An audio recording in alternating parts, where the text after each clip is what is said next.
Hello बच्चों, let's read the question. The question says the difference between delta H and delta U is usually significant for system consisting of. तो यहाँ पर पूछा है कि जो डिफरेंस बिटवीन डेल्टा एच मतलब चेंज इन एंथैल्पी, और चेंज इन एंथैल्पी क्या होता है? हीट इवोल्ड और absorb during the reaction at constant pressure. और दूसरा है डेल्टा यू मतलब चेंज इन इंटरनल एनर्जी। और ये क्या होता है? ये होता है कि जो kinetic energy due to the motion of molecules. Okay, तो पूछ रहा है कि इनके बीच में जो डिफरेंस है वो सिग्निफिकेंट कब होगा? तो for only solids, only liquids, both solids and liquids, only gases. Okay, तो इनके बीच में जो डिफरेंस है उसको देखते हैं कि कौन सी रिलेशन से अपन इनके बीच में डिफरेंस को इस्टेब्लिश कर सकते हैं। तो सबसे पहले लिखेंगे इस क्वेश्चन का की कॉन्सेप्ट, और इस क्वेश्चन की कॉन्सेप्ट क्या हो जाएगा? Relationship between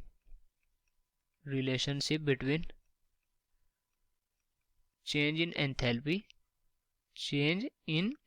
and internal energy,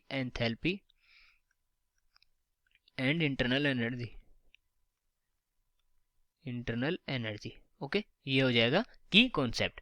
और यहाँ से अगर देखें तो एंथैल्पी और जो इंटरनल एनर्जी है उसके बीच में क्या रिलेशन होता है? वो होता है delta H is equal to delta U plus delta PV. Okay, तो यहाँ क्या है कि जो डेल्टा एच है वो चेंज इन एंथैल्पी है, और डेल्टा यू क्या है? डेल्टा यू है यहाँ पर change in internal energy, P pressure और वी वॉल्यूम। ओके, तो यहाँ से अगर देखें तो फॉर केमिकल और फिजिकल चेंज इन रिएक्शन, तो अगर फिजिकल या केमिकल चेंज हो रहा है, जैसे सॉलिड से लिक्विड में जा रहा है या कोई केमिकल चेंज हो रहा है, तो उसके लिए जो रिएक्शन होती है वो क्या होती है? Delta H is equal to delta U plus delta, ये क्या हो जाएगा? N G R T. Okay, delta N G R T. तो यहाँ पर जो P V equal to N R T का फॉर्मूला यूज किया अपन ने, P V equal to N R T. Okay, तो ये क्या हो गया? Delta H is equal to delta U plus delta N G R T. Okay, तो यहाँ से ये स्टेब्लिश हो गया। और यहाँ से अगर देखें तो जो डेल्टा एन जी है वो क्या है? डेल्टा एन जी है equal to number of gaseous moles, किस साइड में? प्रोडक्ट साइड में, minus number of gaseous mole on reactant side, moles on reactant side. Okay, तो ये यहाँ पर जो देखा दो, ये जो गैसियस है ये की कंसेप्ट इसका कि ये जो केवल ये जो मोल लेंगे वो केवल गैसेस के लेंगे। जैसे कि फॉर एग्जांपल देखें तो कोई रिएक्शन है, ए प्लस 2b कन्वर्ट हो रहा है किसमें? 3c प्लस 4d में। और यहाँ d क्या है? ये है लिक्विड, और ये मान लो गैस है, और ये है लिक्विड, और ये है सॉलिड, और ये है गैस।